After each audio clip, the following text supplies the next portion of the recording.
پاکستان کی آئینی تاریخ میں پارلیمنٹ کی بالادستی کا ایک ایسا تصور ہے کہ جس کی چھاؤں تلے سیاستدانوں نے آئین تخلیق کرتے ہوئے یا پھر اس میں ترامیم کرتے ہوئے اپنے سینوں میں دبی ہوئی خود مختاری کی خواہش کا اظہار کرنے کی ہمیشہ کوشش کی ہے۔ خواہش یہ ہے کہ ہم سیاستدان عدلیہ سے برتر ہیں اور کوئی ہمیں قانون کے کٹہرے میں لا کر کھڑا نہیں کر سکتا۔ یہی وجہ ہے کہ آئین کی وہ دفعات جو پارلیمنٹ کے طریقہ کار سے متعلق ہیں، ان میں سے دفعہ 69 سب کلاز 2 میں لکھ دیا گیا کہ مجلس شورا کا کوئی افسر یا رکن جسے دستور کی روح سے یا اس کے تحت مجلس شورا میں ضابطۂ کار یا انصرام کارروائی کو منضبط کرنے یا نظم برقرار رکھنے کے اختیارات دیے گئے ہوں، ان اختیارات کے استعمال کی نسبت کسی عدالت کے اختیار کے تابع نہیں ہوگا۔ یہ معاملہ صرف آئین کے ساتھ ہی نہیں بلکہ جہاں کہیں بھی حکمرانوں کی نیت میں فطور آیا کہ وہ نظام انصاف کے سامنے جواب دینا ہوں، انہوں نے ایسے تمام قوانین بناتے ہوئے خود کو عدالتوں کے دائرہ اختیار سے خارج کر دیا۔ اس کی تازہ ترین مثال فوجی عدالتوں کا قیام اور ان کو عام عدالتوں کی دسترس سے باہر رکھنا تھا۔ اسی طرح ہر وہ کام جو انتظامی امور کے تحت سیاستدان یا بیوروکریٹ سر انجام دیتے ہیں، جیسے لاٹھی چارج،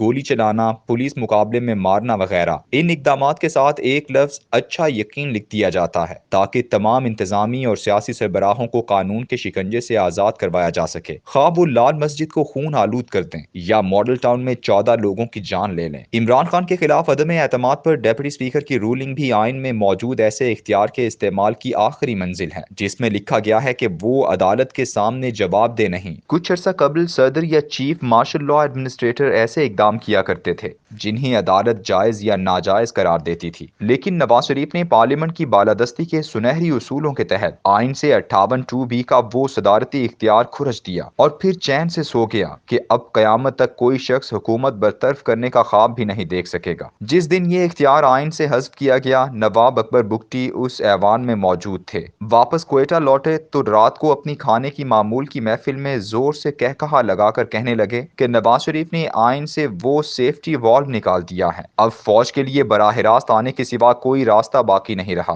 وہی ہوا کہ پہلے صدر غلام اسحاق خان اور صدر فاروق لغاری صدارتی حکم سے حکومتیں برطرف کرتے رہے، اب جنرل پرویز مشرف براہ راست افواج پاکستان کے ساتھ کرسی اقتدار پر قابض ہو گیا۔ عدلیہ کی دسترس سے آزادی اور قانون کی گرفت سے بالاتر ہونے کے دیوانے ان سیاستدانوں کا یہ المیہ ہے کہ یہ ایک ایسی عدلیہ چاہتے ہیں کہ جب وہ برسر اقتدار ہوں تو ان کی غلام ہو، لیکن جب یہ خود اس آئین کی زد میں آتے ہیں تو اسی عدلیہ کو پکارتے ہیں۔ یہی وجہ ہے کہ پاکستان ایک ایسا انوکھا ملک ہے جس میں عدلیہ کا سیاسی کردار اپنی ایک تاریخ رکھتا ہے۔ جب بھی کبھی معاملات عدالت میں گئے تو سیاستدان ہمیشہ دو گروہوں میں تقسیم ہو گئے، ایک وہ تھے جو غیر آئینی اقدام کو ملک کی بقا کے لیے ضروری سمجھتے تھے اور دوسرے وہ جو اس کے خلاف عدالت کا دروازہ کھٹکھٹاتے تھے۔ اسی لیے عدالت نے جب بھی کبھی کوئی فیصلہ دیا وہ آج تک مسلسل متنازع چلا آیا ہے۔ آج سے ٹھیک 69 سال قبل 17 اپریل 1953 میں جب گورنر جنرل غلام محمد نے آئینی اختیارات استعمال کرتے ہوئے خواجہ ناظم الدین کی حکومت برطرف کی اور دستور ساز اسمبلی کو توڑا تو اسپیکر مولوی تمیز الدین عدالت عالیہ سندھ جا پہنچا۔ عدالت نے گورنر جنرل کے اس اقدام کو غیر آئینی قرار دیا۔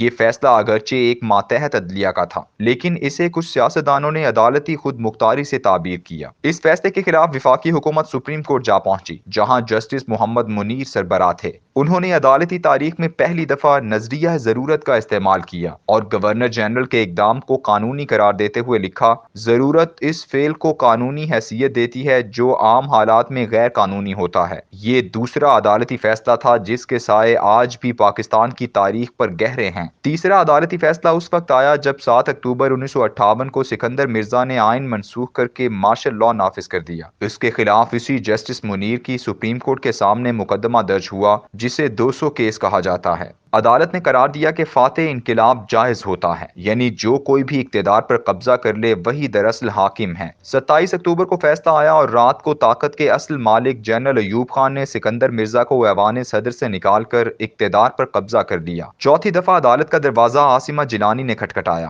جب جنرل یحییٰ خان نے 25 مارچ 1969 کو ایوب خان کا عطا کردہ آئین معطل کر کے مارشل لا لگایا۔ اس مقدمے میں فیصلہ چونکہ یحییٰ خان کی حکومت کے برطرف ہونے کے بعد کیا گیا تھا، تھا، اس لیے عدالت نے بہادری کے ساتھ لکھا، یحییٰ خان کی حکومت 20 دسمبر 1971 تک عملاً قائم تھی لیکن قانوناً ناجائز تھی۔ پانچویں دفعہ نصرت بھٹو نے عدلیہ کا دروازہ اس وقت کھٹکھٹایا جب 5 جولائی 1977 کو ضیاء الحق نے ذوالفقار علی بھٹو کی حکومت ختم کی تھی۔ عدالت نے جسٹس انوار الحق کی سربراہی میں مارشل لاء کے نفاذ کو جائز قرار دیا۔ چھٹی دفعہ جب ضیاء الحق نے 1988 میں جنیجو کی اسمبلیاں توڑیں تو حاجی سیف اللہ خان عدالت جا پہنچے۔ مقدمے کے دوران ضیاء الحق کا طیارہ حادثے میں انتقال ہو گیا اور عدالت نے ایک دفعہ پھر بہادری کا ثبوت دیتے ہوئے ضیاء الحق کو غاصب قرار دیا، مگر بقول جنرل اسلم بیگ ان کے کہنے پر اسمبلی بحال نہ کی اور نئے انتخابات کی راہ ہموار کر دی۔ ساتویں دفعہ جب صدر غلام اسحاق نے 6 اگست 1990 کو بے نظیر کی حکومت برطرف کی تو اسے جسٹس افضل ضلع کی سربراہی میں خواجہ طارق رحیم کیس میں عدالت نے جائز قرار دیا۔